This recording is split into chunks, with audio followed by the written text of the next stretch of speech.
Hello दोस्तों, free classes पर आप सभी का फिर से स्वागत है। आज हम एनसीईआरटी क्लास 9 के विज्ञान विषय के अध्याय 6 ऊतक के बारे में पढ़ेंगे, जिसे हम लोग अंग्रेजी में टिश्यूज भी बोलते हैं। तो ऊतक क्या होते हैं, इसके कितने प्रकार होते हैं, पादप में कौन कौन से ऊतक होते हैं, जंतु में कौन कौन से ऊतक होते हैं, उन सभी ऊतकों के बारे में भी हम लोग चर्चा करेंगे। और ऊतक क्या है उसके बारे में भी हम लोग देखेंगे। अगर इसी तरह के जुड़े भी और भी अध्यायों को आपको देखना है तो आप हमारे यूट्यूब चैनल फ्री क्लासेज 504 को सब्सक्राइब कर सकते हैं। अगर आपको देखने में वीडियो अच्छा लगे तो आप प्लीज़ लाइक एंड सब्सक्राइब भी कर दीजिएगा। तो आइए आज हम अध्याय 6 ऊतक को शुरू करते हैं। तो हमसे क्या कह रहा है कि हमने पिछले अध्याय में पढ़ा कि सभी जीवित या पौधे कोशिका के बने होते हैं। तो जो भी प्राणी होते हैं जीवित, वो या पौधे हों या जंतु हो, सभी जो होते हैं वो कोशिका के बने होते हैं। एक कोशिक जीवों में सभी मौलिक कार्य एक ही कोशिका द्वारा किए जाते हैं। तो कोई भी एक जीवी कोशिका है, एक कोशिकीय जीव देखे थे हमने या बहुकोशिकीय जीव देखे थे। तो जो एक कोशिकीय जीव होते हैं उनमें जो भी उनकी मौलिक कार्य होती है वो सभी एक ही कोशिका द्वारा संपन्न होती है। जैसे कि हमने देखा था कि जो अमीबा था, क्लेमाइडोमोनस था, पैरामीशियम था, जीवाणु थे, ये सभी जो थे कि एक कोशिकीय जीव थे। तो एक कोशिकीय जीव में क्या होता है कि उनकी जो गति होती है, भोजन लेने की क्रिया होती है, गैसीय विनिमय है या उत्सर्जन की क्रिया होती है, ये सभी एक कोशिकीय द्वारा ही संपन्न होती है। लेकिन जब हम बहुकोशिकीय जीवों को देखते हैं तो उनमें लाखों कोशिकाएं होती है और उनमें प्रत्येक कोशिका की अलग अलग कार्य होती है। जैसे पादप को हमने देखा था, जंतु को देखा था, या कवक या फंजाई होते हैं तो उनमें बहुत सारी कोशिकाएं होती है। जैसे रुधिर कोशिकाएं होती हैं, ये शुक्राणु की कोशिकाएं होती है, तंत्रिका कोशिकाएं होती है। तो वो सभी की पार्टिकुलर जो कोशिकाएं होती हैं, सेल होती हैं, उनकी अलग अलग कार्य होती हैं और वो अपने कार्य को संपन्न करती हैं। इनमें से अधिकतर जो कोशिकाएं होती हैं कुछ विशिष्ट कार्यों को ही संपन्न करने में सक्षम होती है। तो हर कोशिका का अपना अपना विशिष्ट कार्य होता है और उन्हीं कार्यों को वो सक्षम करती है या संपन्न करती है। प्रत्येक विशेष कार्य कोशिका के विभिन्न समूहों द्वारा किया जाता है। कोशिकाओं के समूह एक विशिष्ट कार्य को ही अति दक्षता पूर्वक संपन्न करने के लिए सक्षम होते हैं। जैसे मनुष्यों में पेशी कोशिका फैलती और सिकुड़ती है, जिससे गति होती है। तंत्रिका कोशिका जो होती है वो संदेशों की वाहक होती हैं। रक्त जो होते हैं वो ऑक्सीजन, भोजन, हार्मोन और अपशिष्ट पदार्थों का वहन करता है। पौधे में हम देखते हैं कि जो वाहक नलियों से संबंधित कोशिकाएं होती है वो भोजन और पानी को एक जगह से दूसरी जगह ले जाती हैं। अतः बहुकोशिक जीवों में श्रम विभाजन होता है। तो जो बहुकोशिक जीव होते हैं उनमें जो होता है कि श्रम विभाजन होता है। यहाँ पे श्रम विभाजन कहने का मतलब होता है कि जो बहुकोशिकीय जीव होते हैं उनमें हर कोशिका का अलग अलग काम होता है, अलग अलग श्रम होता है। श्रम का मतलब यहाँ पर हम काम समझ सकते हैं। तो बहुकोशिकीय में जीवों में जो होता है कि हर कोशिका का अपना अपना काम होता है, इसीलिए जो बहुकोशिक जीवों में श्रम विभाजन होता है, माने काम का अलग अलग बंटवारा होता है। शरीर के अंदर ऐसी कोशिकाएं जो एक तरह के कार्य को संपन्न करने में दक्ष होती हैं सदैव एक समूह में होती हैं। तो शरीर में जो ऐसी कोशिकाएं होती है वो एक कार्य को संपन्न करने के लिए दक्ष होती है। तो वो सदैव वो हमेशा जो रहते हैं कि समूह में रहते हैं और कोशिकाओं के जो समूह होंगे वही हमारा ऊतक होता है।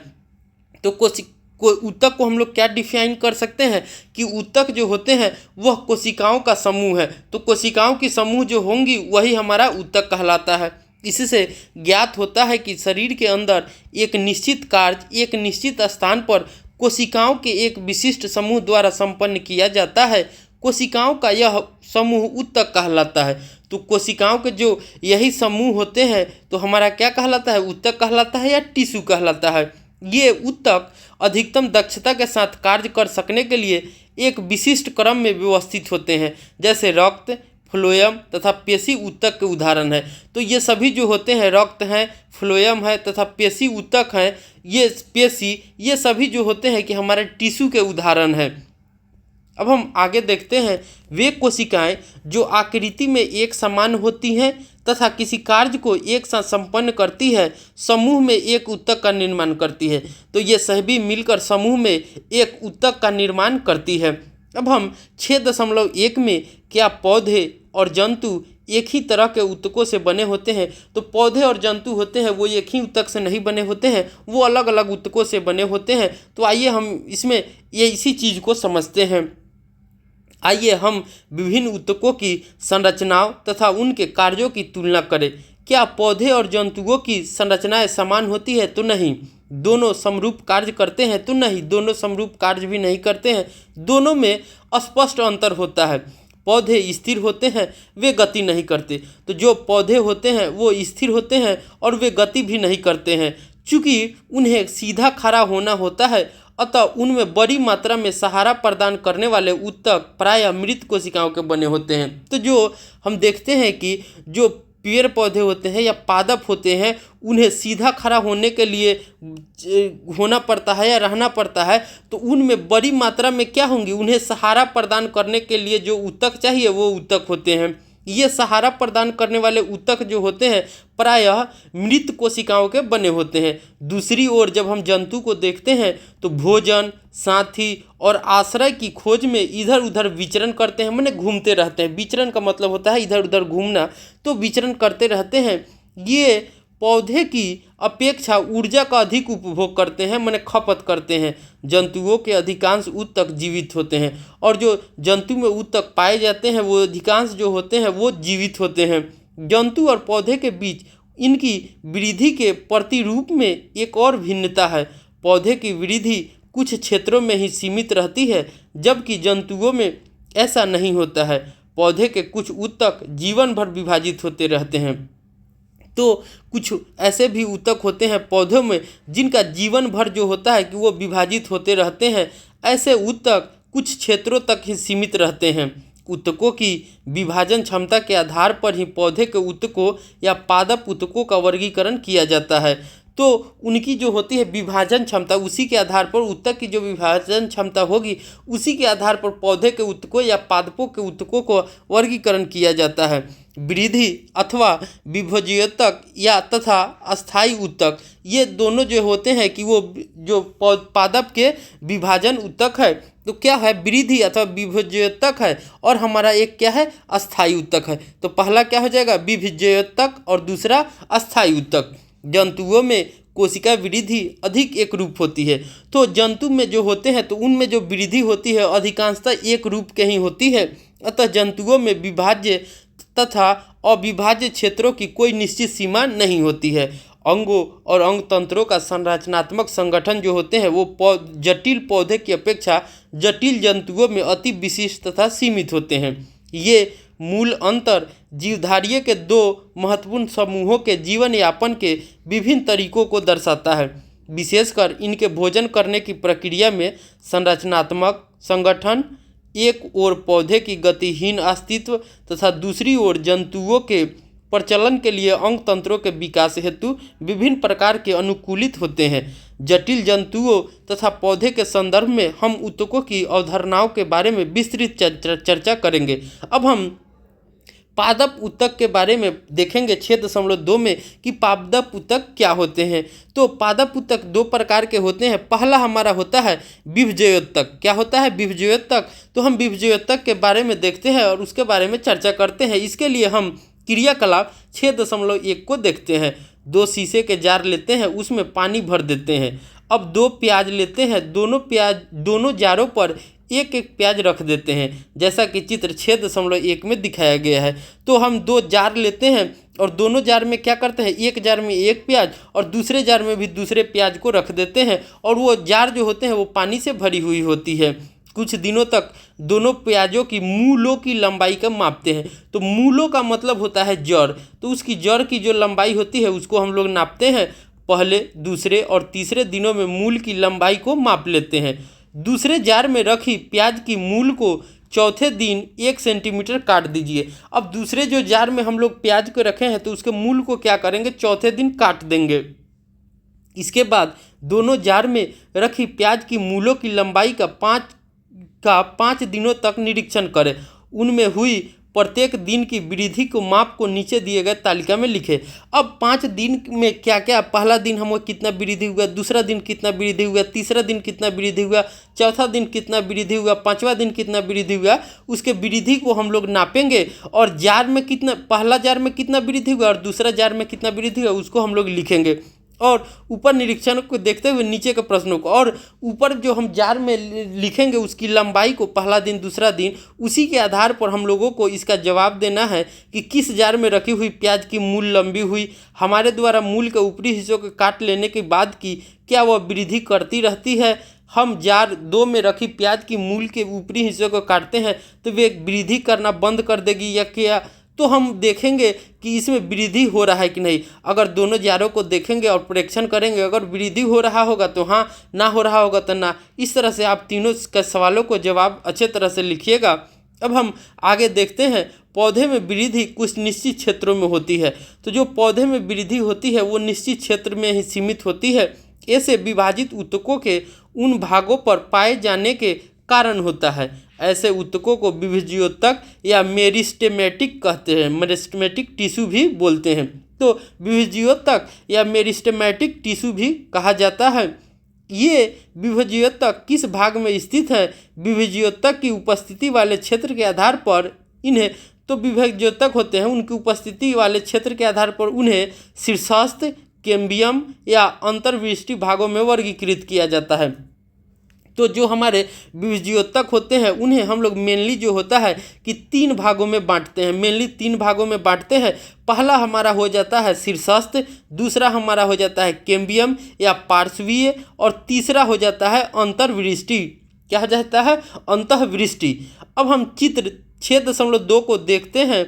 तो चित्र 6.2 को जब आप देखिएगा तो इसमें देख सकते हैं हमारा पहला क्या था, शीर्षस्थ विभज्योतक था।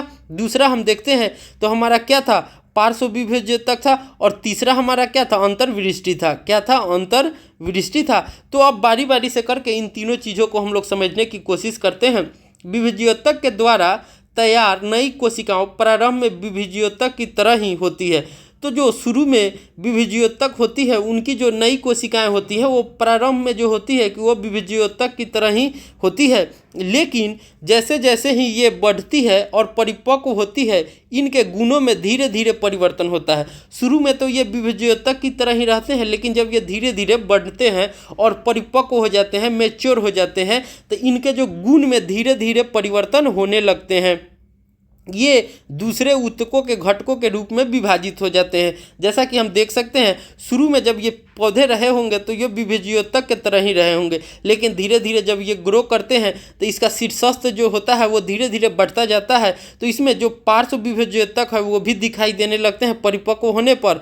अंतर्विष्ट विभज्योतक होते हैं वो भी दिखाई देने लगते हैं, और जो हमारा शीर्षस्थ विभज्योतक होता है वो भी दिखाई देने लगते हैं। परोह के शीर्षस्थ विभज्योतक जड़ों एवं तनों की वृद्धि वाले भाग में विद्यमान रहते हैं। तो जो परोह होते हैं, परोह के शीर्षस्थ जो विभज्योतक हैं वो जड़ों एवं तनों की वृद्धि वाले भाग में विद्यमान रहते हैं तथा इनकी लंबाई में वृद्धि करते हैं। तने की परिधि या मूल में वृद्धि पार्श्व विभज्योतक के कारण होती है। तो जो हमारा पौधे के जो जड़ होते हैं या मूल होते हैं या तना में जो वृद्धि होता है, तना जैसे ये हमारा एक तरह से तना है, तो इनमें भी जो वृद्धि होगी वो हमारा किसके कारण होती है? तो पार्श्व विभज्योतक के कारण होती है, जिन्हें हम लोग अंग्रेजी में कैम्बियम भी बोलते हैं। क्या बोलते हैं? कैम्बियम बोलते हैं। तो ये जो होती हैं वो कैम्बियम के कारण ही होती है। अब हम आगे देखते हैं, अंतर्विष्टिक विभज्योतक जो होते हैं कुछ पौधे में पर्व संधियों के पास पाए जाते हैं। तो ये जो होते हैं तो कुछ पौधे के जो पार्श्व पर्व संधि होते हैं उनमें पाए जाते हैं। जैसे आसानी के लिए हम समझ सकते हैं कि जो हमारा पर्व संधि होता है, जैसे ये देखिए, ये जो इसकी तना जो है कि इससे जुड़ी हुई है, तो ये हमारा क्या हो जाता है? पर्व संधि है। ये भी हमारा पर्व संधि है, ये भी हमारा पर्व संधि है। तो इन पर जो कुछ पर्व संधि पर जो विभज्योतक पाए जाते हैं वही हमारा क्या होता है? अंतर्विष्टि विभज्योतक होता है। विभज्योतक की कोशिकाएं अत्यधिक क्रियाशील होती हैं। तो जो उनकी विभज्योतक की जो कोशिकाएं होती है वो अत्यधिक क्रियाशील होती है। उनके पास बहुत अधिक कोशिका द्रव, पतली कोशिका भित्ति और स्पष्ट केंद्रक होता है। तो इनके पास जो होते हैं वो कोशिका द्रव भी बहुत अधिक होती है, पतली कोशिका भित्ति भी अधिक होती है और स्पष्ट केंद्रक होते हैं। उनके पास रसधानी नहीं होती और इनके पास जो होती है कि वो रसधानी नहीं होती है। अब हम आगे अस्थायी ऊतक के बारे में देखते हैं कि अस्थायी ऊतक किसे कहते हैं।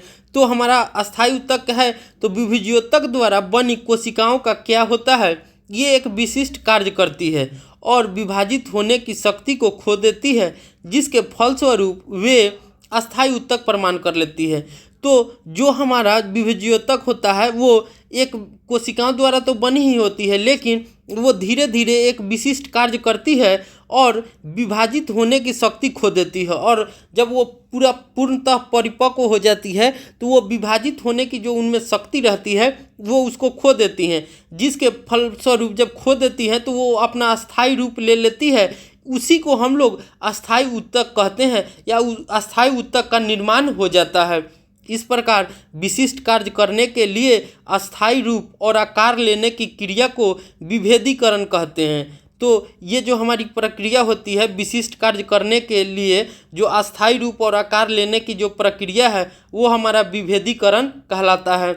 विभज्योतक की कोशिकाएं विशिष्टकृत होकर विभिन्न प्रकार के अस्थायी ऊतक का विकास करती है। तो जो विभज्योतक की कोशिकाएं रहती है वही विशिष्टीकृत होकर विभिन्न प्रकार के अस्थायी ऊतक बनते हैं। अब हम क्रियाकलाप 6.2 को देखते हैं। एक पौधे को तने को लीजिए तथा अपने शिक्षक की सहायता से उसे पतले सेक्शन में काटिए। तो हमें एक पौधे के तना को लेना है और उसके सेक्शन को पतले तरह से काट लेना है, जैसा कि चित्र 6.3 में हम देख सकते हैं। तो जब हम उसके तना को काटते हैं तो हमें विभिन्न प्रकार के जैसे आकृति मिलती है। तो जो तना के जो बाहरी आवरण होते हैं उसे हमें एपिडर्मिस कहते हैं। क्या कहते हैं? एपिडर्मिस कहते हैं। उसके मध्य वाले भाग को हम लोग हाइपोडर्मिस कहते हैं, और जो हमारे एंडोडर्मिस जो होते हैं उसके अंदर वाली जो होंगी आवरण होंगी वो हमारा क्या कहलाती है? एंडोडर्मिस कहलाती है।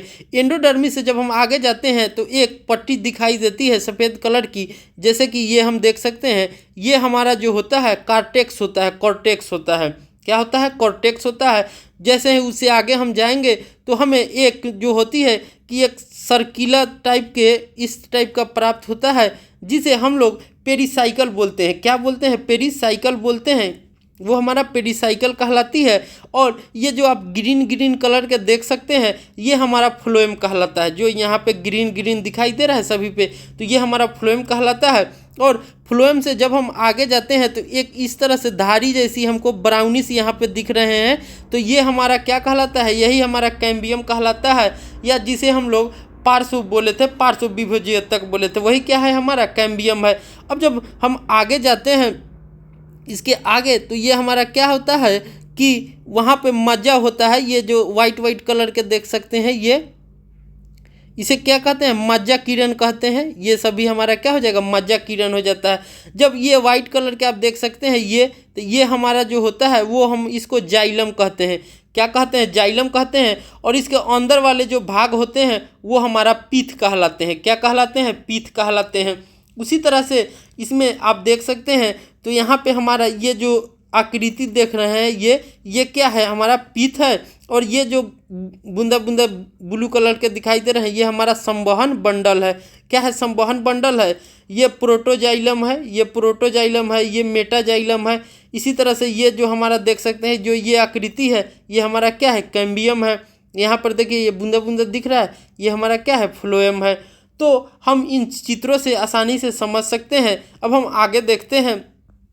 अब सभी सेक्शनों को सेफ्रेनिन से रंजित कीजिए। अब क्या करना है? अब सभी जो हमारे सेक्शन है जिसको काटे हैं उसको क्या करना है? सेफ्रेनिन से रंजित कर देना है, रंग देना है। एक अच्छे से कटे हुए सेक्शन को स्लाइड पर रखें, उस पर ग्लिसरीन की एक बूंद डालें, उसको कवर स्लिप से ढक दें और स्लाइड का निरीक्षण सूक्ष्मदर्शी से करें।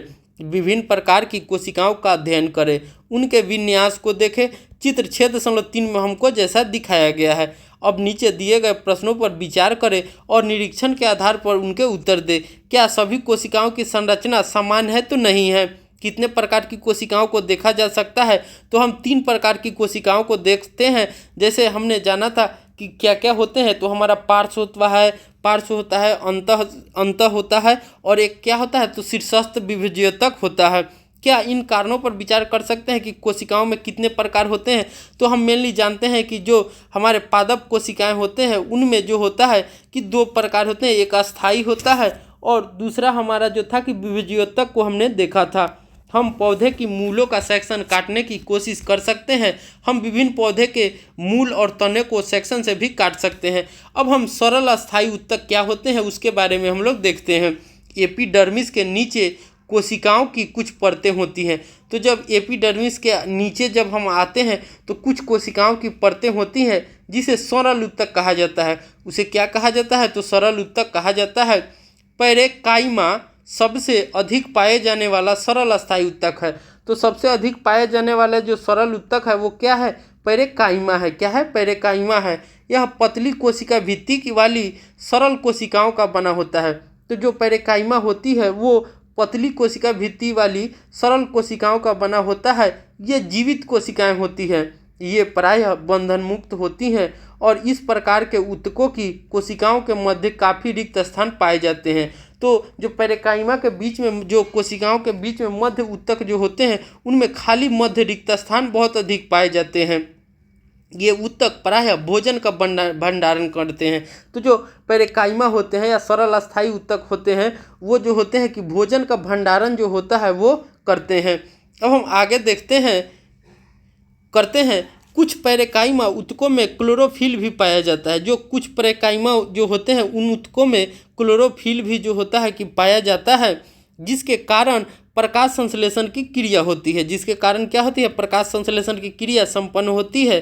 स्थितियों में इन ऊतकों को क्लोरोकाइमा कहते हैं। स्थितियों में इन ऊतकों को हम लोग क्या कहते हैं? तो क्लोरोकाइमा भी कहते हैं या हरित ऊतक कहते हैं। जो कुछ पैरेकाइमा होंगे जिनमें क्लोरोफिल पाया जाएगा वो क्या कहलाएंगे? क्लोरोकाइमा कहलाएंगे या हरित ऊतक कहलाएंगे। कुछ ऊतकों में पैरेकाइमा पाए जाते हैं, कुछ पैरेकाइमा में क्लोरोफिल पाए जाते हैं। उन क्लोरोफिल को या वैसे पैरेकाइमा ऊतकों को हम लोग क्लोरोकाइमा कहते हैं। क्या कहते हैं? क्लोरोकाइमा कहते हैं या हरित ऊतक कहते हैं। अब हम आगे देखते हैं। जलीय पौधों में पैरेकाइमा की कोशिकाओं के मध्य हवा की बड़ी गुहिका कैविटीज होती है।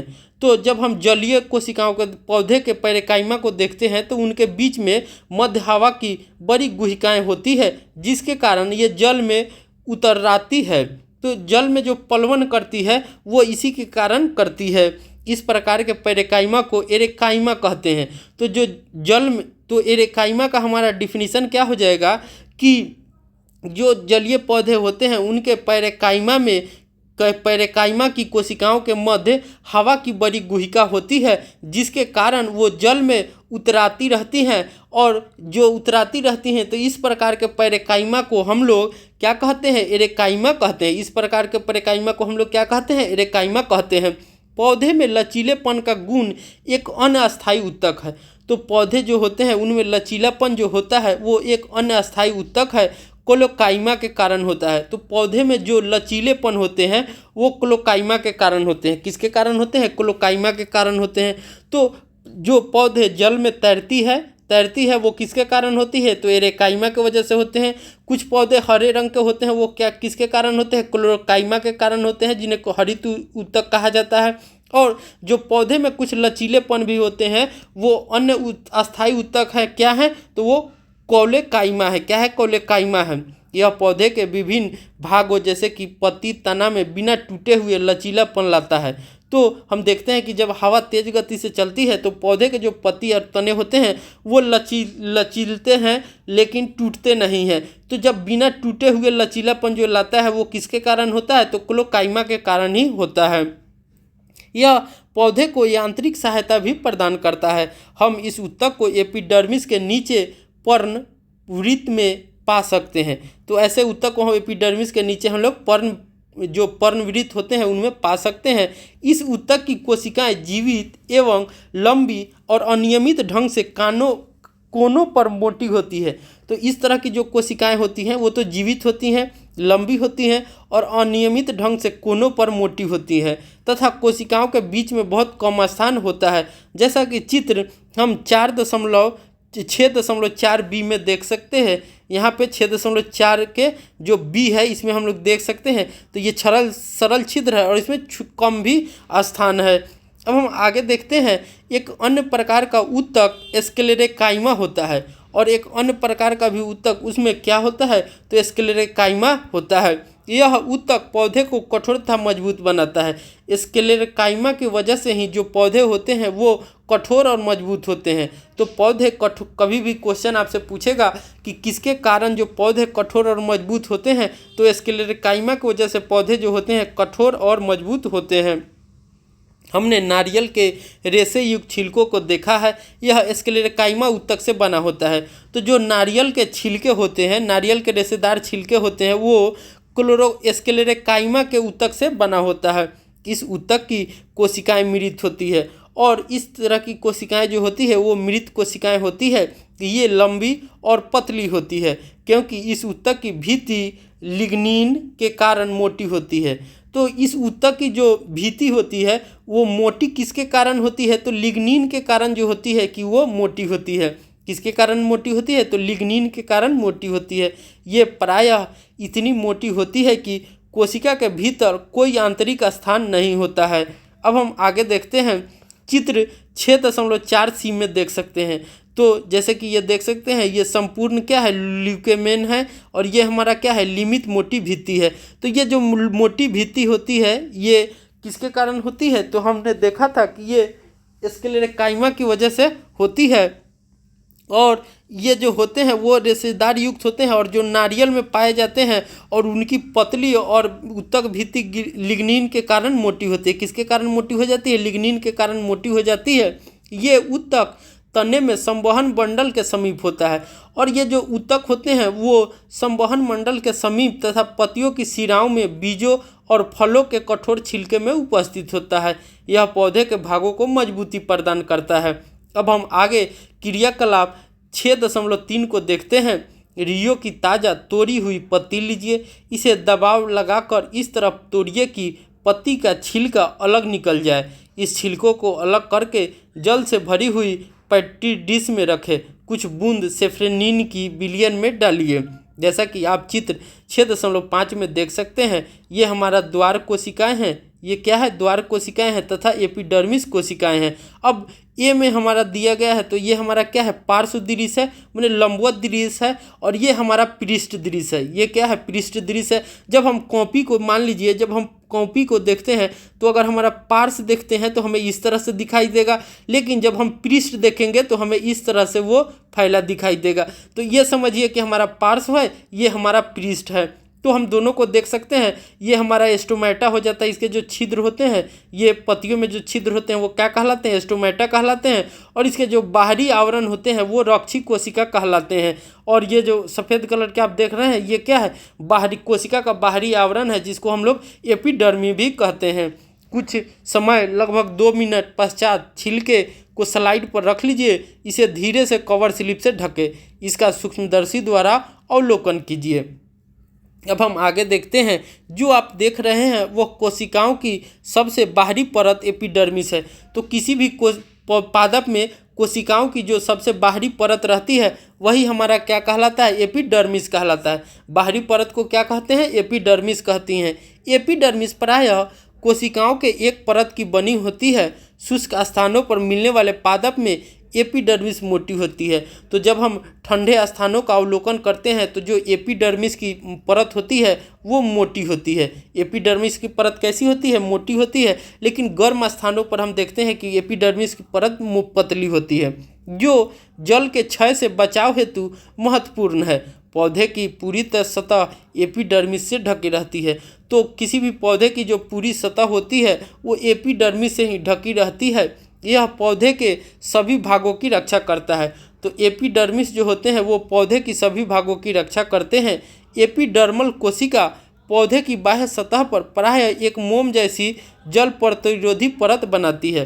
तो जो एपिडर्मल होती है वो क्या करती है कि कोशिकाओं के पौधे के जो बाह्य सतह होते हैं, बाहरी का आवरण होता है, उस पर एक मोम जैसी जल प्रतिरोधी परत बनाती है।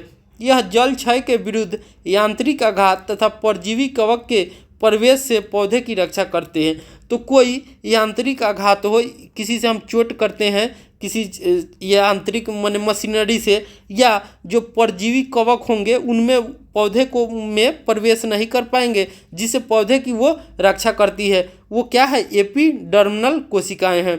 क्योंकि एपिडर्मल कोशिकाओं का उत्तरदायित्व रक्षा करने का है, अतः इसकी कोशिकाएं बिना किसी अंतरकोशिकीय स्थान के अछिन्न परत बनाती है। तो जो एपिडर्मल का जो काम होता है वो मुख्यतः पौधे की कोशिकाओं का रक्षा करने के लिए ही है। इसीलिए वो बिना किसी अंतरकोशिकीय स्थान के अछिन्न परत बनाती है, मैंने जो उसमें कोई गैपिंग नहीं रहता है, और वो एक लंबी सी अछिन्न मैंने नहीं छनने वाला चादर टाइप का बना देती है, परत बनाती है। अधिकांश एपिडर्मल कोशिकाएं अपेक्षाकृत चपटी होती है। सामान्यतः उनकी बाह्य तथा पार्श्व जो भित्तियाँ होती है उनकी आंतरिक भित्तियों से मोटी होती है। पत्ती की एपिडर्मिस में हम छोटे छोटे छिद्रों को देख सकते हैं। इन छिद्रों को स्टोमेटा कहते हैं। तो जो पत्ती के एपिडर्मिस में हम छोटे छोटे जो छिद्र को देखते हैं उसे हम स्टोमेटा कहते हैं। क्या कहते हैं? स्टोमेटा कहते हैं। जैसा हमने चित्र 6.5 में देखा था, स्टोमेटा को 2 वृक्क के आकार की कोशिकाओं घेरे रहती है। तो जो स्टोमेटा होते हैं, हमने देखा था यहाँ पे कि जो स्टोमेटा होते हैं उन्हें 2 वृक्क के आकार की जो अथी होती है वो उन्हें घेरे रहती है, जिन्हें रक्षी कोशिकाएं कहते हैं। जिन्हें हम लोग क्या कहते हैं? तो रक्षी कोशिकाएं कहते हैं। ये कोशिकाएं वायुमंडल से गैसों का आदान प्रदान करने के लिए आवश्यक है। तो जो रक्षी कोशिकाएं होती हैं वे वायुमंडल से जो होते हैं कि वो गैसों का आदान प्रदान करने के लिए आवश्यक है। वाष्पोत्सर्जन, वाष्प के रूप में पानी का निकलना ही क्या कहलाता है? वाष्पोत्सर्जन कहलाता है, कि क्रिया में भी स्टोमेटा के द्वारा होती है। तो जो वाष्पोत्सर्जन की क्रिया होती है वो स्टोमेटा के कारण ही होती है। वाष्पोत्सर्जन की क्रिया किसके कारण होती है? तो स्टोमेटा के कारण ही वाष्पोत्सर्जन की क्रिया होती है। जड़ों की एपिडर्मल कोशिकाएं पानी को सोखने का कार्य करती है। तो जो जड़ की एपिडर्मल कोशिकाएं होती हैं वो पानी को सोखने का काम करती है। साधारणतः उनमें बाल जैसे प्रवर्ध होते हैं, जिससे जड़ों की कुल अवशोषक सतह बढ़ जाती है। इनकी पानी सोखने की क्षमता में वृद्धि होती है। मरुस्थलीय पौधे की बाहरी सतह वाले एपिडर्मस में क्यूटीन पाया जाता है। तो जो हम मरुस्थलीय पौधे देखते हैं उनके बाहरी सतह में जो होते हैं वो क्यूटीन नामक जो होते हैं कि एक जल अवरोधक रासायनिक पदार्थ होते हैं का लेप होता है। क्या हम इसका कारण सोच सकते हैं? क्या एक पेड़ की बाहरी शाखा की परत नए तनों की बाह्य परत से भिन्न होती है? जैसे जैसे वृक्ष की आयु बढ़ती है उसके बाह्य सुरक्षात्मक ऊतकों में कुछ परिवर्तन होता है। द्वितीयक विभेद्योतक की एक पट्टी जो कॉर्टेक्स में होती है कॉर्क नामक कोशिकाओं की परत को बनाती है। तो जो कॉर्टेक्स नामक होती है वो कॉर्क नामक कोशिकाओं की परत को बनाती है। इन छालों की कोशिकाएं मृत होती है। इन छालों की कोशिकाएं किस प्रकार की होती है? तो मृत होती है। ये बिना अंतःकोशिकीय स्थानों के व्यवस्थित होती हैं। और जो ये कोशिकाएं होती हैं कॉर्टेक्स, वो क्या होती हैं? तो वो बिना अंतःकोशिकीय स्थानों के ही व्यवस्थित होती हैं। इनकी भित्ति पर सुबरीन नामक पदार्थ होता है, और इनकी जो भित्ति बनी होती है उन पर कौन सा पदार्थ पाया जाता है? तो सुबरीन नामक जो पदार्थ होते हैं वो पाया जाता है, जो इन छालों को हवा एवं पानी के लिए अभेद बनाता है। जो इन छालों के होते हैं और जो इनके छाल जो होंगे वो हवा और पानी के लिए अभेद बनाते हैं। जैसा कि हम चित्र 6.6 में देख सकते हैं। ये जो हमारा है कि छाल कोशिकाएं हैं, ये जो हमारा क्या है? छाल कोशिकाएं हैं। और ये जो है कि बाहर से ये हमारी फटी हुई एपिडर्मिस है। ये जो होते हैं वो बाहरी आवरण होते हैं। अब हम आगे जटिल अस्थायी ऊतक के बारे में देखते हैं। अब तक हमने एक ही प्रकार के कोशिकाओं से बने हुए भिन्न भिन्न प्रकार के ऊतकों पर विचार कर चुके हैं, जो कि एक ही तरह के दिखाई देते हैं।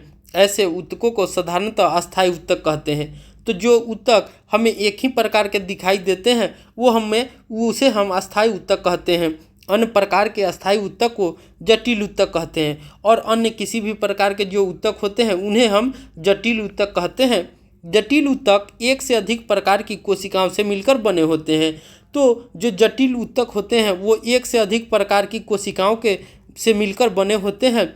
ये सभी एक साथ मिलकर एक इकाई की तरह कार्य करते हैं और ये सभी आपस में मिलकर जो होते हैं एक इकाई की तरह कार्य करते हैं। जैसे जाइलम और फ्लोएम इसी प्रकार के जटिल ऊतकों के उदाहरण हैं। तो जो जाइलम और फ्लोएम होते हैं वो जटिल ऊतक के उदाहरण है। जाइलम और फ्लोएम किसके उदाहरण है? तो जटिल ऊतक के उदाहरण है। इन दोनों को संवहन ऊतक भी कहते हैं। तो हम जाइलम और फ्लोएम को संवहक ऊतक भी कहते हैं। तो संवहन ऊतक क्या हो जाएगा? जाइलम और फ्लोएम हो जाएंगे और ये मिलकर संवहन बंडल का निर्माण करते हैं। तो जाइलम और फ्लोएम जो होते हैं वो आपस में मिलकर संवहन बंडल का निर्माण करते हैं। संवहन बंडल का निर्माण करते हैं। संवहन ऊतक जटिल पौधे की एक विशेषता है जो कि उनको स्थलीय वातावरण में रहने के लिए अनुकूल बनाती है। चित्र 6.3 में तने का एक भाग दिखाया गया है। क्या हम संवहन बंडल में मौजूद विभिन्न प्रकार की कोशिकाओं को देख सकते हैं? अब हम आगे जाइलम ट्रैकिड, वाहिनिका, वाहिका, जाइलम, पैरेकाइमा चित्र 6.7 ए, बी तथा सी में देख सकते हैं। और जाइलम फाइबर रेशे से मिलकर बना होता है। तो ये किससे बने होते हैं? तो जाइलम फाइबर रेशे से मिलकर बना होता है। ट्रैकिड एवं वाहिका की कोशिका भित्ति मोटी होती है। तो जो ट्रैकिड होते हैं एवं वाहिका होती है उसकी जो कोशिका भित्ति होती है वो मोटी होती है। कोशिका भित्ति किसकी बनी होती है? तो सेल्यूलोज की बनी हुई होती है और इनमें से कई परिपक्व कोशिकाएं मृत होती है और इनमें जो कुछ परिपक्व कोशिकाएं भी होती है जो मृत होती है। ट्रैकिड और वाहिकाओं की जो संरचना होती है वो नलिकाकार होती है। कैसी होती है? तो नलिकाकार होती है। इनके द्वारा पानी और खनिज लवण का ऊर्ध्वाधर संवहन होता है। तो लंबवत जो इस डायरेक्शन में इस तरह से जो अति होता है वो हमारा क्या कहलाता है? ऊर्ध्वाधर कहलाता है। परपेंडिकुलर भी इसको अंग्रेजी में कह सकते हैं। तो जो पानी और खनिज लवण का ऊर्ध्वाधर जो संवहन होते हैं वो इन्हीं के ट्रैकिड और वाहिकाओं द्वारा ही होते हैं। अब हम आगे देखते हैं। पैरेकाइमा जो होते हैं, पैरेकाइमा भोजन संग्रह करता है और पैरेकाइमा क्या करता है? तो भोजन संग्रह करता है। जाइलम फाइबर मुख्यतः सहारा देने का कार्य करता है। तो जो जाइलम होते हैं वो सहारा देने के कार्य करते हैं जबकि जो पैरेकाइमा होते हैं वो भोजन का संग्रह करते हैं। और जो ये ट्रैकिड और वाहिकाएं होती हैं उनकी संरचना तो नलिकाकार होती है और ये पानी और खनिज को ऊर्ध्वाधर संवहन करते हैं। फ्लोएम 5 प्रकार के अवयव को चालनी कोशिकाएं, जो फ्लोएम होते हैं वो 5 प्रकार के अवयव चालनी कोशिकाएं, चालनी नलिका, साथी कोशिकाएं, फ्लोएम पैरेकाइमा और फ्लोएम रेशों से मिलकर बना होता है। तो जो हमारा फ्लोएम होते हैं वो 5 प्रकार के अवयवों से मिलकर बने होते हैं। पहला होता है चालनी कोशिकाएं, दूसरा हमारा होता है चालनी नलिकाएं, तीसरा होता है साथी कोशिकाएं, उसके बाद चौथा होता है फ्लोएम पैरेकाइमा और पांचवा हमारा होता है फ्लोएम रेशे। अब हम आगे देखते हैं। चालनी नलिकाएं छिद्रित भित्ति वाली तथा नलिकार कोशिका होती है। तो जो हमारी चालनी कोशिकाएं होती हैं वो छिद्रित होती हैं, छेद उनमें होता है और नलिकार होती है। फ्लोएम पत्तियों से भोजन को पौधे के विभिन्न भागों तक पहुंचाता है। तो जो हमारा फ्लोएम ही होता है वो पत्तियों से भोजन को विभिन्न भागों तक पहुंचाता है। फ्लोएम रेशों को छोड़कर फ्लोएम कोशिकाएं जीवित होती है। तो जो फ्लोएम रेशे होते हैं उनको छोड़कर फ्लोएम के सभी जो कोशिकाएं होती हैं वो जीवित होती हैं। जैसा कि हम चित्र में देख सकते हैं ये हमारा ट्रैकिड है। तो ट्रैकिड में जो छिद्र होते हैं ये यहाँ पर दिखाया गया है। ये हमारा वाहिकाएं होती हैं, वाहिकाएं में भी ये छिद्र होती है, यही छिद्र हमारा ट्रैकिड कहलाता है। ये हमारा पांचवा क्या है? जाइलम पैरेकाइमा है, यहाँ फ्लोएम सेक्शन है। ये हमारा क्या है? साथी कोशिका है, फ्लोएम पैरेकाइमा है, चालनी नलिका है, ये चालनी गेट है। इसी से हमारा फ्लोएम 5 अवयवों से मिलकर बना होता है। इसी पांचों से जो होता है कि हमारा फ्लोएम बना होता है। ये जटिल ऊतकों के प्रकार हैं। अब हम आगे देखते हैं जंतु ऊतक के बारे में, जिसे हम लोग अंग्रेजी में एनिमल टिश्यू भी कहते हैं। तो उन चीज़ों के बारे में हम देखते हैं कि जंतुओं में कौन कौन से ऊतक होते हैं। जब हम सांस लेते हैं तब हम अपनी छाती की गति को महसूस कर सकते हैं। शरीर के ये अंग कैसे गति करते हैं इसके लिए हमारे पास कुछ विशेष कोशिकाएं होती है जिन्हें हम पेशीय कोशिकाएं कहते हैं। तो हम शरीर में जब सांस लेते हैं तो हम छाती की गति को महसूस कर सकते हैं। शरीर के ये सभी जो अंग होते हैं वो गति करते हैं। इसके लिए हमारे पास जो होती हैं वो कुछ विशेष कोशिकाएं होती हैं जिन्हें हम पेशीय कोशिकाएं कहते हैं। तो इस प्रकार की जो कोशिकाएं होती हैं जो हमारे माने गति करती है, शरीर में गति देती है, वो हमारी पेशी कोशिकाएं कहलाती है।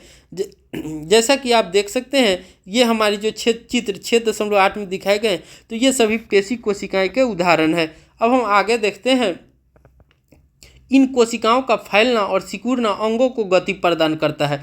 तो जो पेशी कोशिकाएं होती हैं वो कोशिकाओं को फैलना और सिकुड़ने में अंगों को गति प्रदान करता है।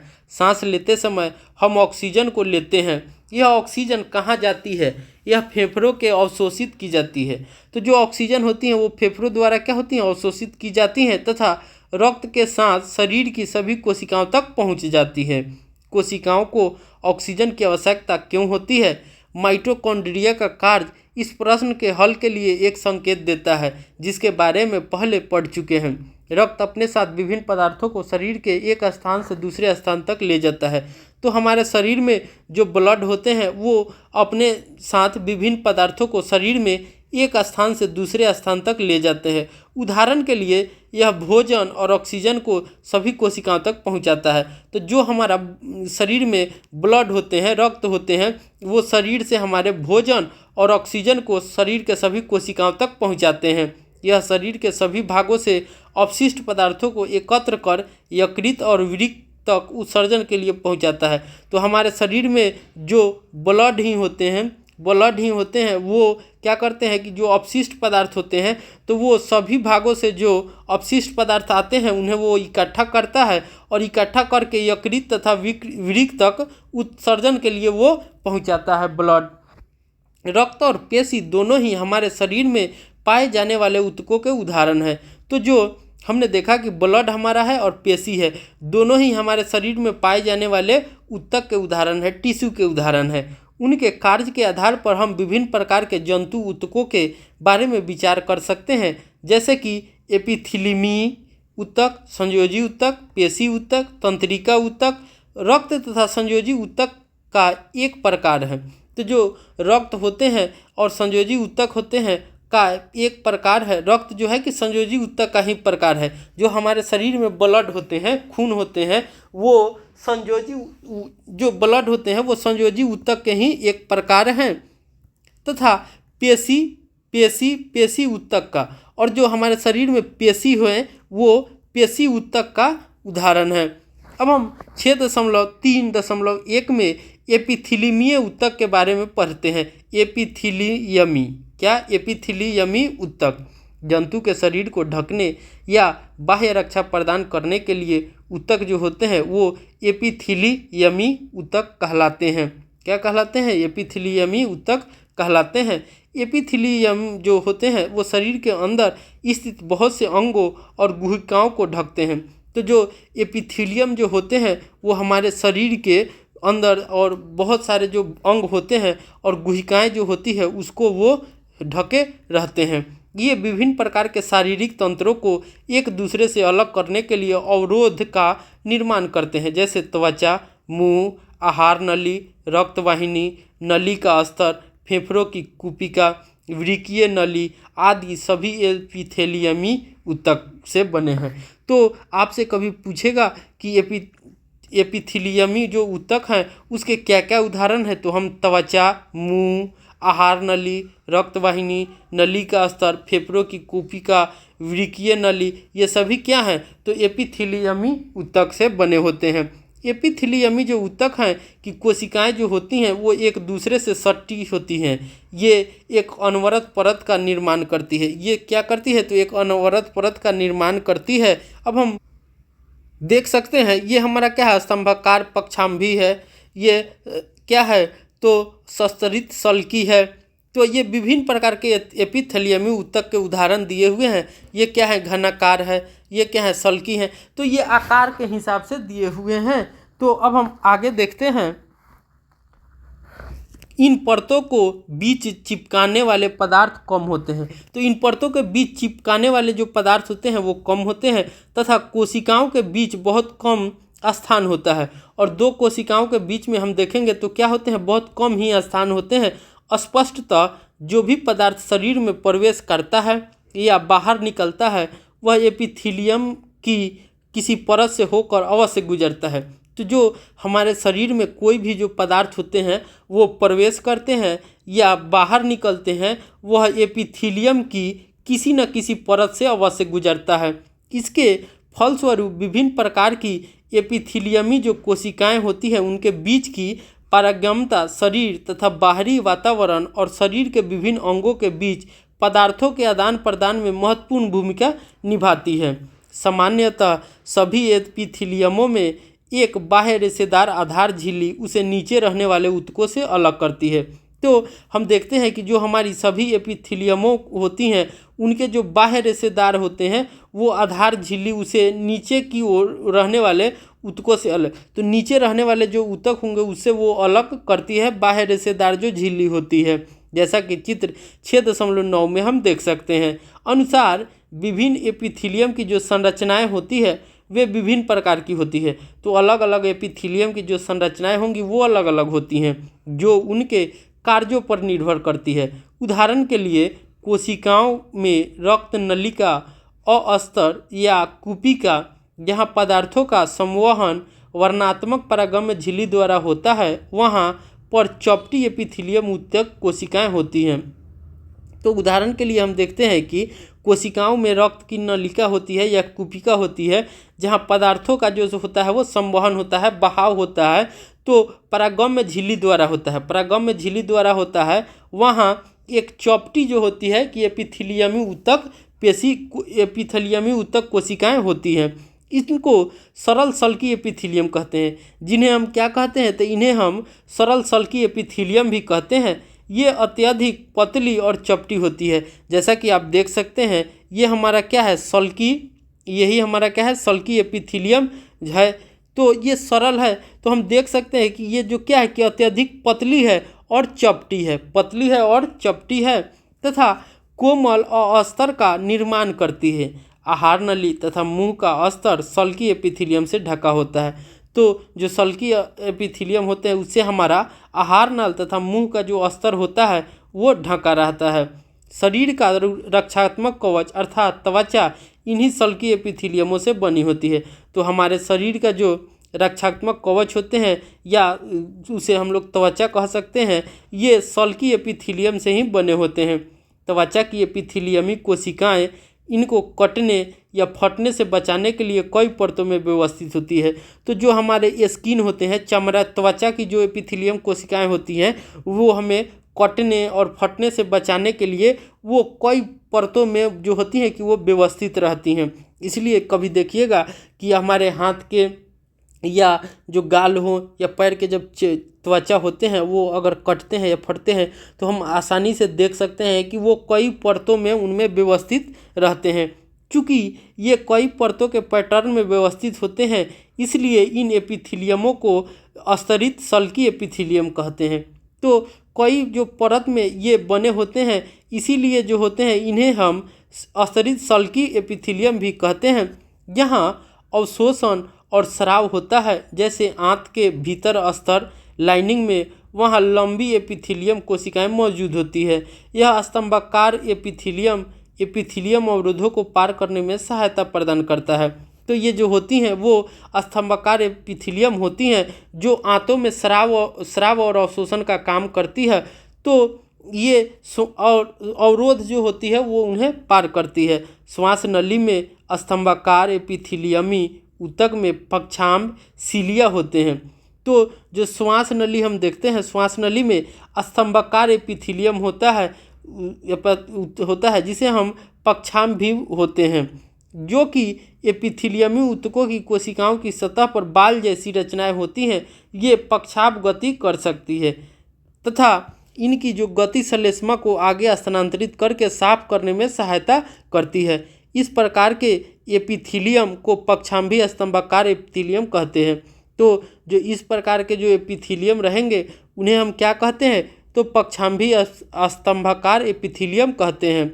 घनाकार एपिथीलियम वृक्कीय नली तथा लार ग्रंथि की नली के अस्तर का निर्माण करता है जहां यह उसे यांत्रिक सहारा प्रदान करता है।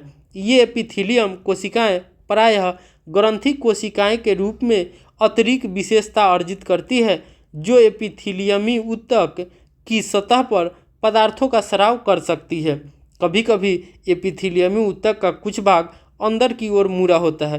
तो कभी कभी हम देखते हैं कि जो हमारा एपिथेलियमी ऊतक होता है उसके जो कुछ भाग होते हैं वो अंदर की तरफ मुड़ा होता है तथा एक कोशिक ग्रंथि का निर्माण करता है। यह ग्रंथिल एपिथेलियम कहलाता है। तो इस प्रकार के जो ग्रंथि होते हैं या ऊतक होते हैं वो हमारा क्या कहलाते हैं? ग्रंथिल एपिथेलियम कहलाते हैं। अब हम आगे संयोजी ऊतक के बारे में देखते हैं। तो हमारा जो रक्त होता है, ब्लड होता है, एक प्रकार का संयोजी ऊतक है। क्या है? संयोजी ऊतक है। इसे संयोजी ऊतक क्यों कहते हैं? इस अध्याय की भूमिका में इस संबंध में एक संकेत दिया गया है।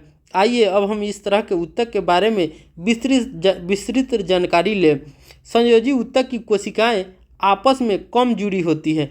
तो संयोजी ऊतक की जो कोशिकाएं होती हैं वो आपस में कम जुड़ी होती हैं और अंतरकोशिकीय आधात्री मैट्रिक्स में धंसी होती है। और ये क्या होती हैं? तो अंतरकोशिकीय आधात्री मैट्रिक्स के रूप में धंसी होती है। यह आधात्री जेली की तरह तरल, सघन और कठोर हो सकती है। तो जो ये मैट्रिक्स होंगे, आधात्री होंगे, वो जेली की तरह होते हैं, तरल, सघन और कठोर हो सकते हैं। आधात्री जो होते हैं कि इनकी प्रकृति जो होती है विशिष्ट संयोजी ऊतक के कार्य के अनुसार बदलती रहती है। अगर संयोजी ऊतक के कार्य जो हो कि अलग हो तो क्या होगी कि इनकी प्रकृति जो होती है या कार्य होते हैं वो भी जो बदलते रहते हैं। अब हम क्रियाकलाप 6.4 को देखते हैं। रक्त की एक बूंद स्लाइड पर ले और उसमें मौजूद विभिन्न कोशिकाओं को सूक्ष्मदर्शी में देखें। रक्त के तरल आघात्री भाग को प्लाज्मा कहते हैं। तो रक्त के जो आघात्री मैट्रिक्स वाले भाग होते हैं उन्हें हम प्लाज्मा कहते हैं। क्या कहते हैं? प्लाज्मा कहते हैं। प्लाज्मा में लाल रक्त कणिकाएं, श्वेत रक्त कणिकाएं तथा प्लेटलेट्स निलंबित होते हैं।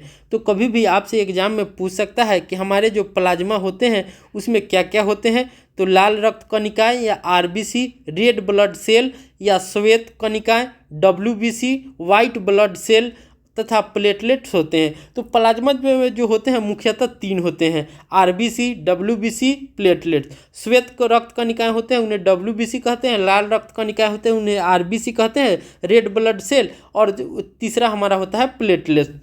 प्लाज्मा में प्रोटीन, नमक, हार्मोन भी होते हैं। तो प्लाज्मा में इन तीनों के अलावा जो होता है वो प्रोटीन भी होता है, नमक भी होता है और हार्मोन भी होते हैं। रक्त गैसों, शरीर के पचे हुए भोजन, हार्मोन और उत्सर्जी पदार्थों को शरीर के एक भाग से दूसरे भाग में संवहन करता है।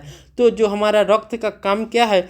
तो रक्त जो हमारे शरीर में होते हैं वो गैसों, शरीर के पचे हुए भोजन, हार्मोन और उत्सर्जी पदार्थों को हमारे शरीर के एक भाग से दूसरे भाग में संवहन करता है, माने ले जाता है और ले आता है। आगे हम देखते हैं, जैसा कि इन चित्रों में आप देख सकते हैं, ये हमारा जो है श्वेत रक्त कणिकाएं हैं। ये क्या है? हमारा श्वेत रक्त कणिकाएं का चित्र है। तो श्वेत चित्र में आप देख सकते हैं कि इनमें मुख्यतः 3 होते हैं। एक होता है लिम्फोसाइट, मोनोसाइट, प्लेटलेट। तो कभी भी आपको पूछेगा कि डब्ल्यूबीसी जो होते हैं उसमें क्या क्या होते हैं, तो लिम्फोसाइट होते हैं, मोनोसाइट होते हैं और प्लेटलेट होते हैं। ये जो हमारा होता है ये बहुकेंद्रीय ल्यूकोसाइट है। ये हमारा होता है इयोसिनोफिल।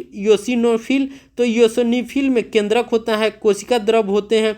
और ये क्या है? क्षारकरंजी या बेसोफिल। तो जो मुख्यतः हमारे जो श्वेत रक्त कणिकाएं होती हैं वो क्या क्या हैं? तो न्यूट्रोफाइल है, इयोनोसिनोफिल है, बेसोफिल है, लिम्फोसाइट है, मोनोसाइट है, प्लेटलेट है, ल्यूकोसाइट भी है। जो न्यूट्रोफाइल होते हैं उसी को हम लोग बहुकेंद्रीय ल्यूकोसाइट भी कहते हैं। अब हम आगे देख सकते हैं, ये हमारा लाल रक्त कणिकाएं हैं। क्या है? लाल रक्त कणिकाएं हैं। ये देख सकते हैं, तो ये हमारा जो होती है ये सूक्ष्म नलिकाएं हैं, ये हैवर्स नलिकाएं हैं। ये हैवर्स नलिकाएं हैं। ये कॉन्ड्रोसाइट है, ये जो खाली स्थान होते हैं कॉन्ड्रोसाइट है। ये कक्षाभ आधात्री है। अब यहाँ हम देख सकते हैं डी में एडिपोवसासाइट, ये वसा का साइट है, ये मोटी सूक्ष्म बिंदुक है, ये हमारा जो है केंद्रक है। इसी तरह से हम देख सकते हैं ई में ये कैलोजन फाइबर है, वृत्त ये जाइलिका फाइबर है, रेशे कोरक है, ये संपेशनी कोशिका है, ये प्लाज्मा कोशिका है। तो ये सभी जो होते हैं कि संयोजी ऊतक के प्रकार हैं। ये सभी क्या है? संयोजी ऊतक के प्रकार है। हमने देखा था WBC, वो भी संयोजी ऊतक है। सहंत अस्थि, कचाभ उपास्थि, वसामय ऊतक, एरिलोअर ऊतक, ये सभी क्या है? तो ये सभी जो होते हैं कि संयोजी ऊतक हैं, संयोजी ऊतक है। अब हम आगे देखते हैं, अस्थि संयोजी ऊतक का एक अनुदाहरण है। तो अस्थि जो होते हैं, जिसे हम लोग अंग्रेजी में बोन भी बोलते हैं, या हिंदी में आसान भाषा में इसे हम लोग हड्डी समझ सकते हैं। हड्डी को अस्थि कहते हैं। तो अस्थि भी जो होते हैं, हड्डी होते हैं, वो क्या है? संयोजी ऊतक के एक अनुदाहरण है। यह पंजर का निर्माण कर शरीर को आकार प्रदान करते हैं। तो यही जो अस्थि होती है वो हमारे शरीर में पंजन का निर्माण करती है, जिससे हमारा शरीर जो होता है कि वो आकार प्रदान करता है। यह मांसपेशियों को सहारा देती है। तो अस्थि ही होते हैं वो हमारे मांसपेशियों को सहारा देते हैं और शरीर के मुख्य भागों को सहारा देते हैं, शरीर के मुख्य अंगों को भी सहारा देते हैं। ये ऊतक मजबूत और कठोर होते हैं। जो हमारा अस्थि होता है वो जो कठोर और मजबूत होता है। अस्थि कार्यों के लिए इन गुणों में क्या उपयोग है? अस्थि कोशिकाएं कठोर अधात्री में धंसी होती है। अधात्री का मतलब होता है मैट्रिक्स जैसी रचना। तो अस्थि होती है वो कठोर अधात्री में धंसी होती है, जो कैल्शियम, Ca और फॉस्फोरस को हम लोग क्या कहते हैं? P से बनी होती है। तो अस्थि हमारी किससे बनी होती है? तो कैल्शियम और फॉस्फोरस से बनी होती है। या कहीं कहीं पूछेगा आपको कि हड्डी किससे बनी होती है? तो कैल्शियम और फॉस्फोरस से बनी होती है। दो अस्थियां आपस में एक दूसरे से एक अन्य संयोजी ऊतक, जिन्हें स्नायु अस्थि बंधान तंतु कहते हैं। तो जब दो अस्थियां आपस में जुड़ती हैं एक दूसरे से, तो क्या कहलाती है? संयोजी ऊतक, जिसे स्नायु भी कहते हैं या अस्थि बंधान तंतु भी कहते हैं, से जुड़ी होती है। यह ऊतक बहुत लचीला एवं मजबूत होता है। तो जो संयोजी ऊतक या स्नायु होते हैं वो बहुत लचीला एवं मजबूत होते हैं।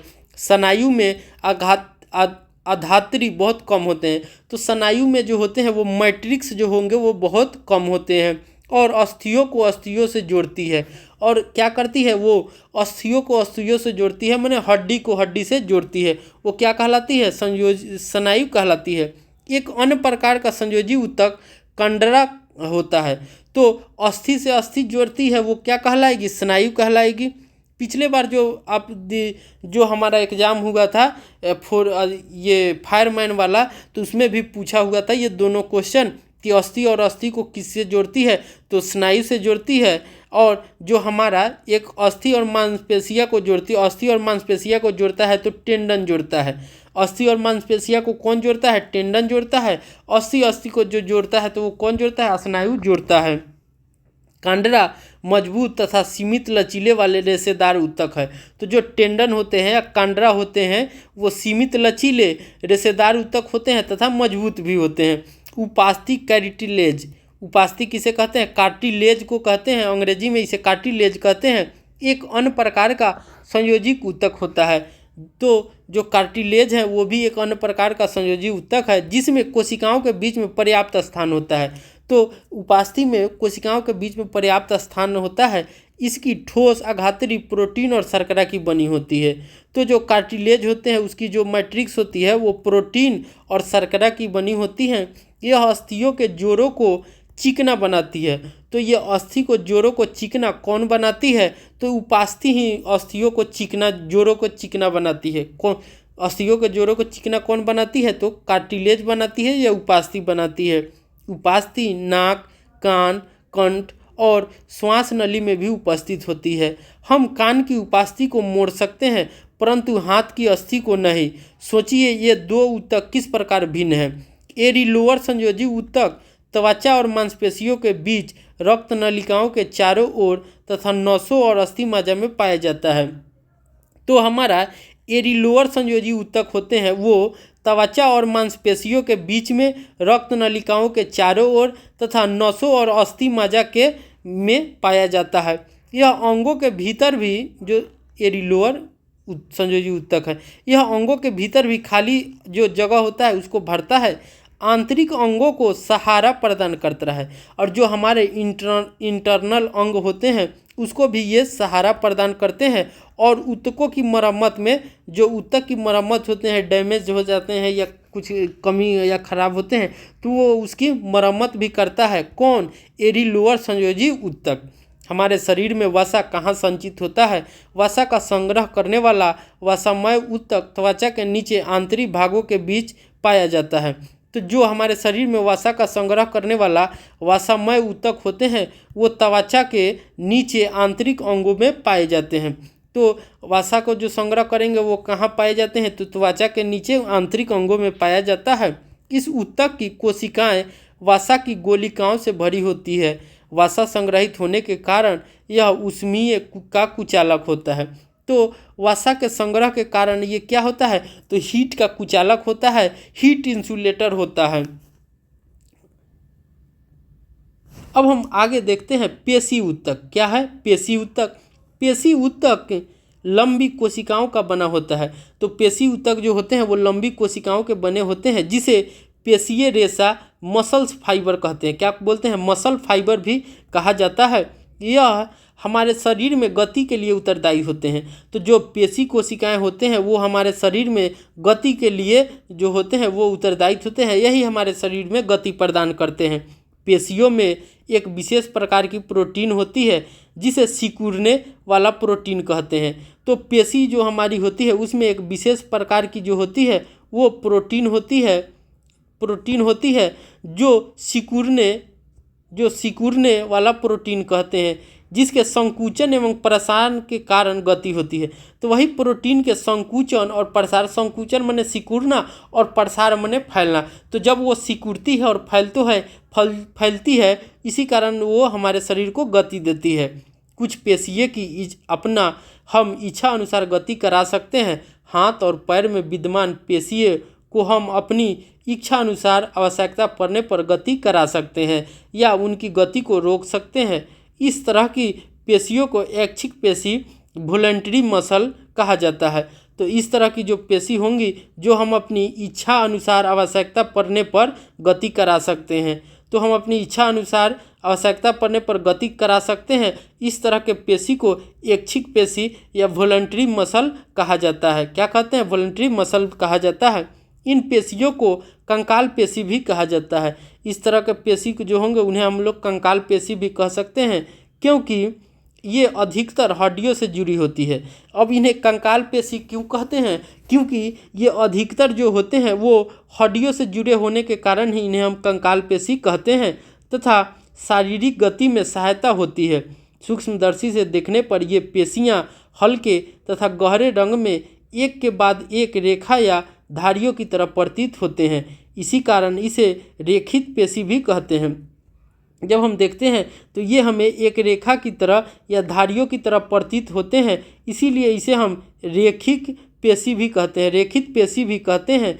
इस ऊतक की कोशिकाएं लंबी, बेलनाकार, शाखा रहित और बहुनाभीय होती है। तो इस ऊतक की जो कोशिकाएं होती हैं वो लंबी होती हैं, बेलनाकार होती है, शाखा रहित होती है तथा बहुनाभीय होती है। आहार नली में भोजन का प्रवाह या रक्त नलिका का प्रसार एवं संकुचन जैसी गति ऐच्छिक गति नहीं है। तो जो हमारे शरीर में भोजन का जो प्रवाह है या रक्त नलिका का जो प्रसार है या संकुचन है वो ऐच्छिक गति नहीं है। इन गतिविधियों को हम स्वयं संचालित नहीं कर सकते हैं, अर्थात हम इन गतियों को इच्छा अनुसार प्रारंभ या बंद नहीं कर सकते हैं। चिकनी पेशियाँ अथवा अनैच्छिक पेशियाँ इनकी गति को नियंत्रित करती है। तो हमारे शरीर में जो चिकनी पेशी होती है या अनैच्छिक पेशी होती है वही इनकी गति को नियंत्रित करती है। ये आँख की पलक, मूत्रवाहिनी और फेफड़ों की श्वासनी में पाया जाता है। कोशिकाएं लंबी और इनकी आखिरी सिरा जो होती है वो नुकीली तर्क रूपी स्पाइंडल शेप्ड में होता है। ये एक केंद्रीय होती है। ये जो होती हैं वो एक केंद्रीय होती हैं।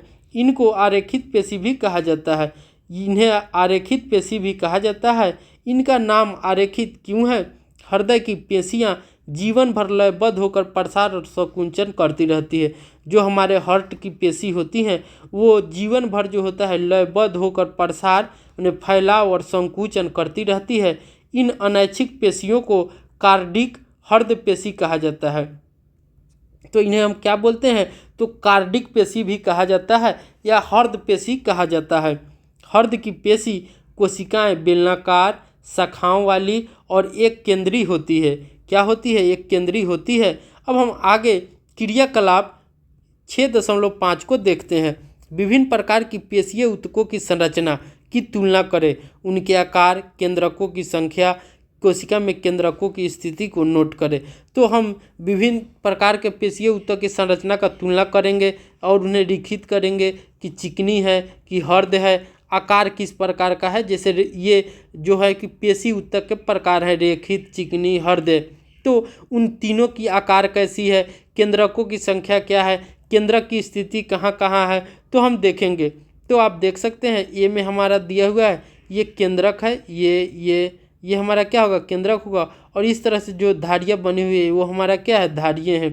तो हम देख सकते हैं। अब हम आगे देखिए बी में, ये हमारा जो है कि ऊपर वाला जो है कि रेखित है, क्या है, रेखित पेशी है, रेखित पेशी।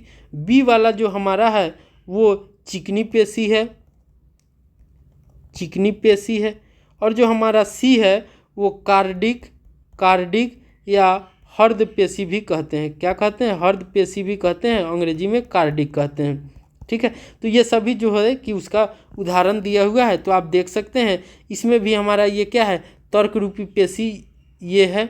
और ये सभी क्या है, ये भी जो बने हुए हैं ये तर्क रूपी पेशी है। और ये सभी हमारा केंद्रक हैं। ये सभी क्या है, तो ये सभी जो है कि केंद्रक है। यहाँ देख सकते हैं तो ये सब जो है कि ऐसी ऐसी बनी हुई आकृतियाँ, ये क्या है, धारियाँ हैं। यहाँ पर जो आप देख सकते हैं, यहाँ देख सकते हैं, यहाँ ये, तो ये सभी हमारा केंद्रक है। क्या है, ये सभी जो हमारा है वो केंद्रक है। अब हम आगे देखते हैं तंत्रिका ऊतक। क्या है, तंत्रिका ऊतक सभी कोशिकाओं में उत्तेजना के अनुकूल प्रतिक्रिया करने की क्षमता होती है। तो सभी कोशिकाओं में उत्तेजना के प्रति अनुकूल प्रतिक्रिया करने की क्षमता होती है। तो जो हमारे शरीर में सभी कोशिकाएं होती हैं, जब उनमें उत्तेजना एक्साइटेड होती है तो उनके प्रति जो प्रतिक्रिया होती है वो करने की क्षमता जो होती है कि ऊतकों में या कोशिकाओं में पाई जाती है। यद्यपि तंत्रिका ऊतक की कोशिकाएं बहुत शीघ्र उत्तेजित हो जाती है। तो जो तंत्रिका जो ऊतक होती है उसकी जो कोशिकाएं होती हैं वो बहुत जल्दी ही उत्तेजित हो जाती है और इस उत्तेजना को बहुत शीघ्र पूरे शरीर में एक स्थान से दूसरे स्थान तक पहुंचाती है। तो जो तंत्रिका की जो होती है वो बहुत जल्दी उत्तेजित हो जाती है और बहुत जल्दी ही ये पूरे शरीर में एक स्थान से दूसरे स्थान तक उसकी उत्तेजना को पहुंचा देती है।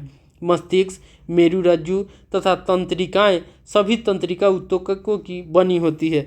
तो जो हम देखते हैं कि हमारे जो तंत्रिका कोशिकाएं होती हैं उनमें जो होता है कि मस्तिष्क, मेरुरज्जु तथा तंत्रिकाएं जो होती है वो सभी तंत्रिका कोशिकाओं की ही बनी होती है। तंत्रिका ऊतक की कोशिकाओं को तंत्रिका कोशिका या न्यूरॉन कहा जाता है। तो जो तंत्रिका ऊतक की कोशिकाओं को हम लोग क्या कहते हैं, न्यूरॉन भी कहते हैं। क्या कहते हैं, न्यूरॉन कहते हैं।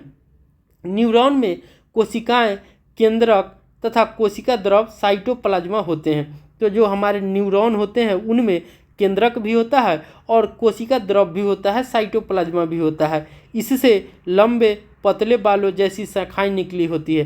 तो न्यूरॉन से लंबे पतले बालों जैसी शाखाएं निकली होती है।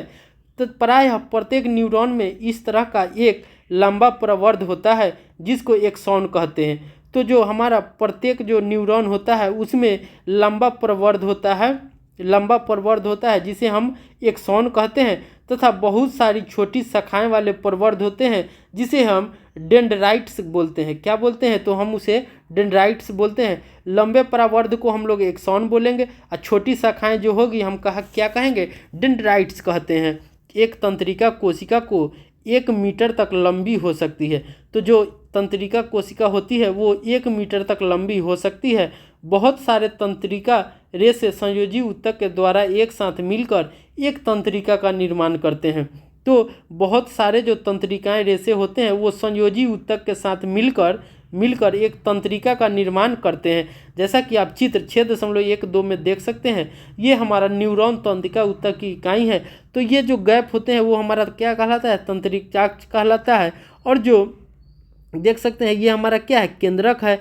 और ये जो होते हैं ये क्या है, कोशिकाएं हैं। तो ये जो लंबी छोटी वाली ये जो है ये हमारा क्या है, कहलाता है डेंड्राइट कहलाता है। और जो बड़े होते हैं वो क्या कहलाते हैं, एक्सॉन कहलाते हैं। जो बड़े होते हैं वो एक्सॉन कहलाते हैं और छोटे वाले जो होते हैं वो क्या कहलाते हैं, डेंड्राइट कहलाते हैं।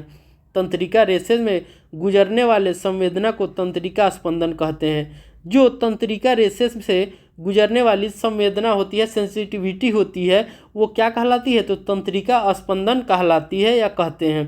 तंत्रिका का स्पंदन हमें इच्छा अनुसार अपनी पेशियों की गति करने में सहायता करता है।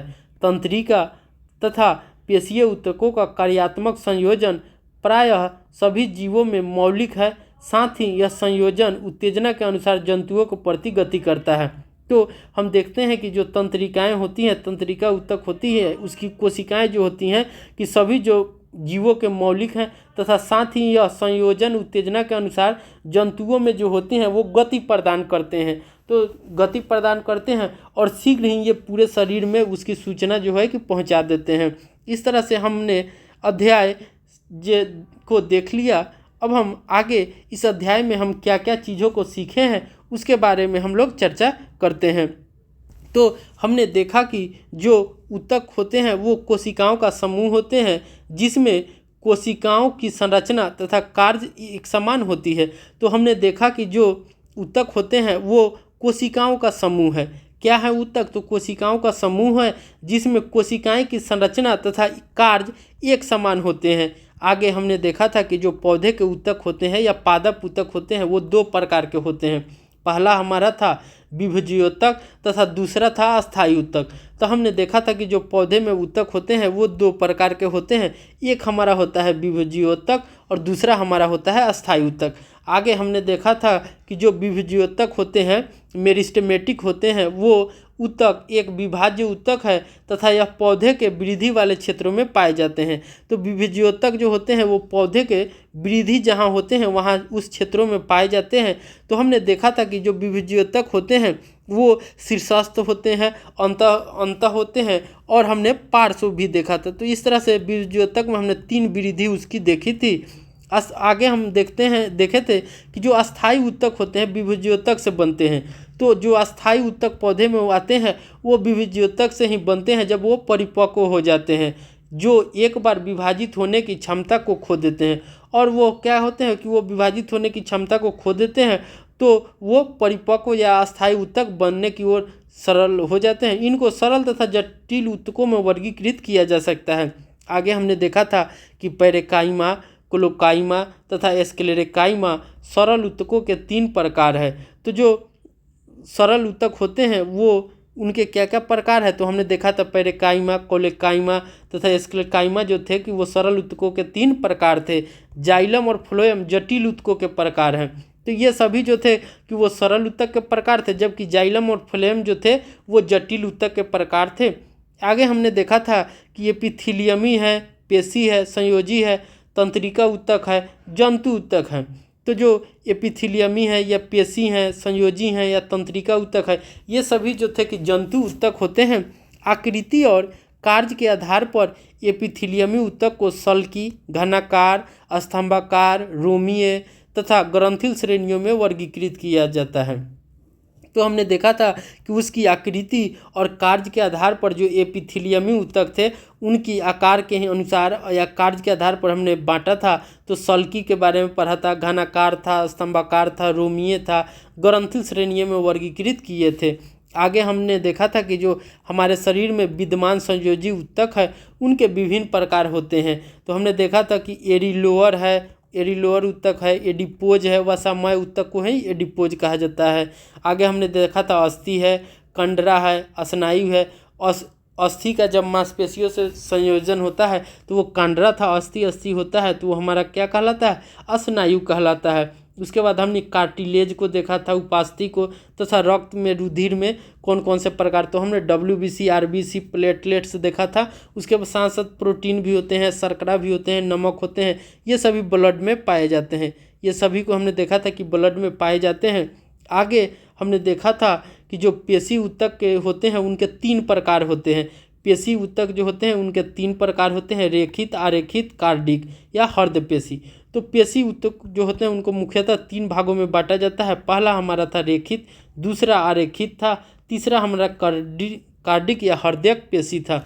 आगे हमने देखा था कि जो हमारी तंत्रिका ऊतक न्यूरॉन का बना होता है, जो संवेदना को प्राप्त और संचालित करता है। तो जो हमारे तंत्रिका ऊतक होते हैं वो न्यूरॉन का बना होता है, जो संवेदना को प्राप्त करता है और संचालित करता है। तो जो सबसे लंबी थी उसे हमने देखा था तो एक्सॉन कहा था, सबसे लंबी थी उसे हमने एक्सॉन कहा था, और जो छोटी छोटी धारियां होती हैं उसे हम लोग डेंड्राइट्स बोले थे। क्या बोले थे? डेंड्राइट्स भी कहे थे। तो इस तरह से हमारा अध्याय 6 ऊतक समाप्त हो गया। उम्मीद है आप लोगों को बेहतर तरीके से समझ में आएंगे। अगर इस अध्याय से जुड़े हुए या मेरे चैनल पे किसी भी अध्याय से जुड़े आपको अगर किसी चीज़ के बारे में जानने की इच्छा हो या किसी चीज़ को समझने में कोई समस्या आ रही हो तो आप हमारे कमेंट सेक्शन में लिख सकते हैं। उसे और भी आपको बेहतर तरीके से समझाया जाएगा ताकि आने वाले एग्ज़ामों में, परीक्षाओं में आपको कोई दिक्कत ना रहे और आपका एग्ज़ाम जो हो वो बेहतर तरीके से जाए, या आप किसी चीज़ के बारे में विस्तृत जानकारी ले सके या चीज़ों को आप बेहतर तरीके से जान पाए। तो मिलते हैं अगले वीडियो में, तब तक के लिए बाय।